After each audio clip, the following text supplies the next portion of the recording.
Bonjour mesdames et messieurs, bienvenue sur Radio Sport Info. On va parler d'un sujet brûlant, un sujet dont tout le monde parle au Cameroun, cette fameuse question de la double identité. On entend beaucoup de choses, beaucoup sont ceux qui ont pris la parole pour s'exprimer dessus.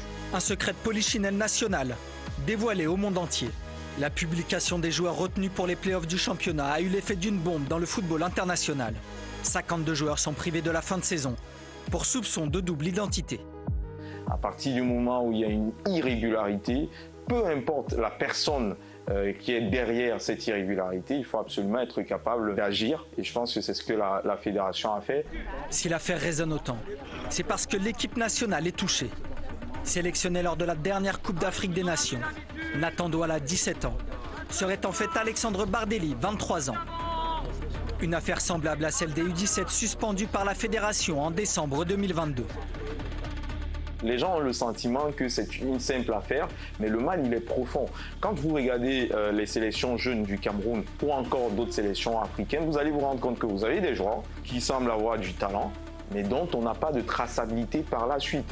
Au total, 15 des 19 clubs engagés sont concernés.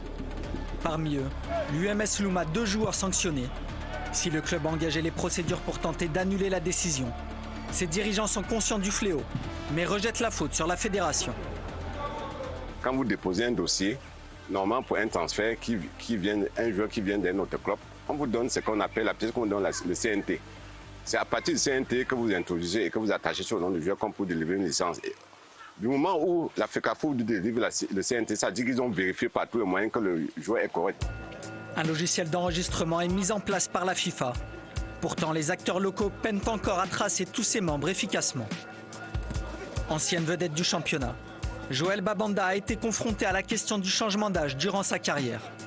Pour le directeur sportif de l'US Douala, touché aussi par les suspensions, la lutte contre ce problème doit se faire à la source. Il faudrait organiser le foot de telle sorte que les talents soient repérés beaucoup plus jeunes et qu'on les inscrive dans un cadre de formation beaucoup plus tôt. Et comme ça éviterait qu'on ait à trafiquer leur âge le moment venu. C'est le cas dans cette académie de Douala créée l'an passé. Jeu, 2 minutes par atelier, vite. Voilà, on tourne, vers la tête, plus d'informations. Super les gars, réception, en mouvement. Ici, des jeunes de 8 à 12 ans sont recrutés, en plus des critères de jeu. Un document est indispensable pour intégrer le centre de formation.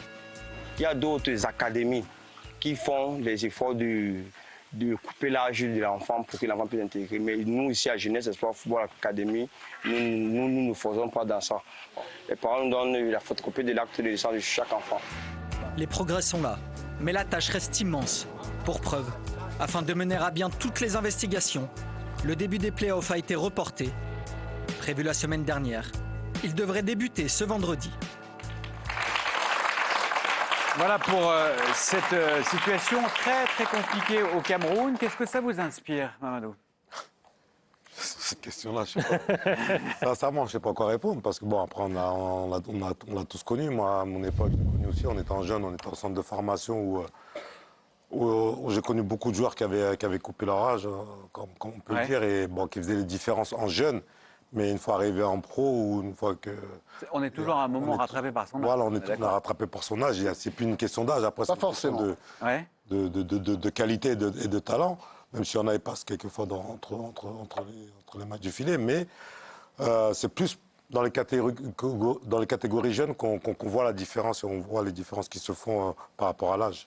Je pense qu'on parle d'une façon feutrée, mais c'est un secret de polichinelle. Savoir si le Cameroun est suspendu, il va y avoir 35 pays en Afrique qui vont être suspendus. Alors, on rappelle que si le Cameroun est suspendu, ce serait pour les 2 prochaines CAN, a priori, parce que Nathan Douala n'avait pas ni l'âge ni l'identité. Mais tout le monde sait, moi je me bats contre ça, à force de radoter sur ce problème de l'âge, il est temps d'arrêter, il est temps que tout le monde devienne responsable. Moi, quand j'ai créé Graines du Togo, c'est pour ça. 15 000 enfants étaient répertoriés à partir de 10 ans, donc on avait tous les âges. Prendre très très tôt. Bien sûr. Et savoir quels âges ils ont très tôt. Où vous les répertoriez, vous les mettez sur des fichiers informatiques à l'âge de 10 ans, 11 ans, 12 ans, ils ne peuvent plus tricher. Et il faut quand même se poser la question, Vincent, pourquoi l'Afrique a gagné autant de Coupes du Monde chez les jeunes, avec quelquefois même des finales de Coupe du Monde entre 2 équipes africaines, et n'est arrivée que pour la première fois à la dernière Coupe du Monde au Qatar en demi-finale. Il faut quand même se poser la question. Il y a des raisons. Mais bien évidemment, parce que les joueurs étaient plus âgés que la moyenne. Quelquefois, on faisait même, dans certains pays, une sélection à la dernière minute pour les éliminatoires de Coupe d'Afrique, en prenant des joueurs qui paraissaient un peu juvéniles, pas très grands, mais doués. Et puis, on faisait une équipe de moins de 17 ou moins de 20 comme ça à la dernière minute. Et ça passait par les éliminatoires de la CAN, moins 17. Et on se retrouvait en Coupe du Monde. Et on arrivait quelquefois en finale de Coupe du Monde. C'est ceux contre lesquels il faut se battre. Alors, on stigmatise le Cameroun sur cette affaire-là. Parce que le Cameroun a pris une décision. 62 joueurs exclus, c'est quand même énorme. Ça ressemble à une fraude systémique. Oui, une décision assez courageuse, mais qui existe quasiment partout. La décision, non. Non, la fraude, oui. Non. La fraude, oui, mais la décision est quand même courageuse. Le paradoxe, je vous dis là c'est ce que le soir Cameroun qu'il y a même dans les beaucoup. grands championnats européens aujourd'hui des bombes à retardement qui vont pas tarder à exploser.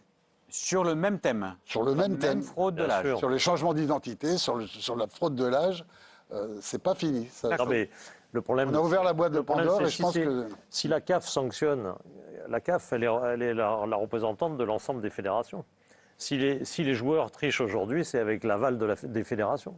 Il faut comprendre quand même que ça facilite les transferts en Europe, parce que si le joueur avait 24 ans ou 25 ans comme il l'avait vraiment, eh ben, il ne serait pas recruté en Europe. Il est recruté parce qu'il a 18 ans sur ses papiers et que le club se dit, tiens, à 18 ans, c'est pas mal, il va progresser et puis je vais bien le vendre parce que même s'ils savent que là, j'ai pas le bon, ils se disent je le vendrai bien parce que dans 3 ans, il aura que 21 ans, il sera vendable.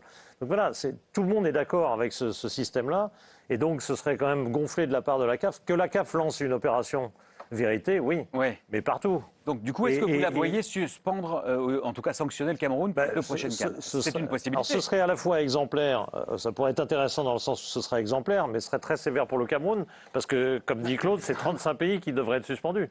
Parce que toutes les fédérations ont couvert ça. Et c'est quoi la CAF? Elle couvre ça. Oui, mais c'est le seul cas qui a été prouvé. Oui, mais c'est par eux-mêmes, enfin, quelque part. Oui. Le comité exécutif de la CAF, il est composé de quoi? Il est composé de présidents de fédérations africaines qui cautionnent ça, via certains secrétaires généraux, via certaines personnes dans les bureaux, qui sont dans l'administratif et tout, qui permettent de donner ces certificats internationaux de transfert. Est-ce que c'est le début d'une nouvelle ère, alors? Je pense, mais il est temps, et c'est bien que le Cameroun... Alors, c'est pour ça que je disais tout à l'heure en stigmatisme, mais c'est bien qu'ils aient mis un grand coup de balai dans cette abominable chose qui est ce trafic sur les âges, parce qu'on le sait, tout le monde le sait, Mamadou vous l'a dit tout à l'heure, il savait très bien qu'il y a quelques fois dans certains pays d'Afrique, avec 6 heures de vol, ils gagnaient 6 ans. Hein, ils partaient à 22 ans, ils arrivaient à 16 ans à Roissy. Hein.